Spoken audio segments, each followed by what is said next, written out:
வணக்கம். நம்ம சேனலில் அரசு ஊழியர்களுக்கு உயர்த்தி அறிவிக்கக்கூடிய அகவிலைப்படி சார்ந்து தகவல்களை அப்டேட் பண்ணிகிட்ருக்கோம். இந்த வீடியோவில் 28/7/2026 அரசு ஊழியர்களுக்கு ஜூலை மாதம் முதல் 3% அகவிலைப்படி உயர்வு சார்ந்து வெளியான புதிய தகவல்கள் என்ன, இதன் மூலம் அரசு ஊழியர்கள் எந்த வகையில் பயன்பெற முடியும் என்பது குறித்து விவரத்தை பார்க்கலாம்.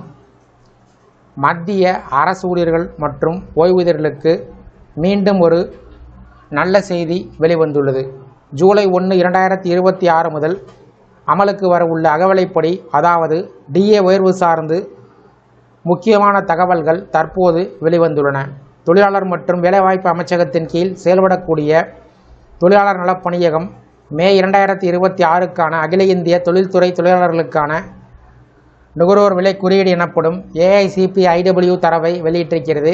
இந்த புதிய தரவின் அடிப்படையில் மத்திய அரசு ஊழியர்களுக்கு இந்த முறை 3% டிஏ உயர்வு கிடைக்க வாய்ப்பு இருப்பதாக நிபுணர்கள் கணித்திருக்கிறார்கள். இதன் காரணமாக லட்சக்கணக்கான மத்திய அரசு ஊழியர்கள், ஓய்வூதியர்கள் இந்த அறிவிப்பை மிகுந்த எதிர்பார்ப்புடன் கவனித்து வருகின்றனர். புதிதாக வெளியிடப்பட்டுள்ள மே 2026க்கான AICPIW குறியீடு 0.9 புள்ளியை உயர்ந்து 150.8 எட்டியது. கடந்த சில மாதங்களாக இந்த குறியீடு தொடர்ந்து உயர்ந்து வருவது குறிப்பிடத்தக்கது. ஜனவரி மாதம் 148.6ஆகவும், பிப்ரவரி மாதம் 148.5ஆகவும், மார்ச் மாதம் 149.1ஆகவும், ஏப்ரல் மாதம் 149.9ஆக அதிகரித்த நிலையில் மே மாதத்தில் 150.8ஆக உயர்ந்துள்ளது. அதேபோல் உணவு பணவீக்க விகிதம் கடந்த ஆண்டு இதே காலகட்டத்துடன் ஒப்பிடுகையில் அதிகரித்திருக்கிறது. மே 2025இல் 2.93% இருந்த பணவீக்கம் மே 2026இல் 4.72% பதிவாகியிருக்கிறது. இந்த மாற்றங்களை அகவிலைப்படி உயர்வை நிர்ணயம் செய்வதில் முக்கிய பங்காற்றுகிறது. AICPIW குறியீடு தொழில்துறை தொழிலாளர்களுடைய வாழ்க்கை செலவு மற்றும் பணவீக்க நிலையை அளவிடக்கூடிய ஒரு முக்கிய பொருளாதார அளவுகோல். மத்திய அரசு ஊழியர்களுக்கு வழங்கப்படும் அகவிலைப்படியினை ஆண்டுக்கு 2 முறை, அதாவது ஜனவரி மற்றும் ஜூலை மாதங்களில் திருத்துகிறது. இந்த திருத்தத்திற்கான அடிப்படை ஆதாரங்களில் மிக முக்கியமானது AICPIW தரவு.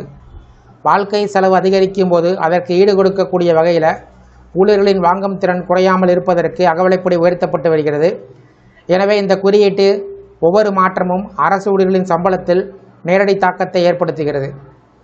7வது ஊதியக்குழு விதிமுறையின்படி கடந்த 12 மாத AICPIW சராசரி மதிப்பை அடிப்படையாக கொண்டு டிஏ கணக்கிடப்படும். தற்போது மே 2026 வரை வெளியிடப்பட்ட தரவு மற்றும் ஜூன் 2026க்கான மதிப்பீடு தரவை சேர்த்து கணக்கிட்டால் கடந்த 12 மாத சராசரி AICPIW மதிப்பு சுமார் 148.63ஆக இருக்கும் என்று நிபுணர்கள் மதிப்பிட்டிருக்கிறார்கள். இந்த மதிப்பை அரசு பயன்படுத்தும் அதிகாரபூர்வ கணக்கீட்டு சூத்திரத்தில் பயன்படுத்தினால் அகவிலைப்படி உயர்வு 3.73% வரை வரக்கூடும் என்ற கணிப்பு வெளிவந்துள்ளன.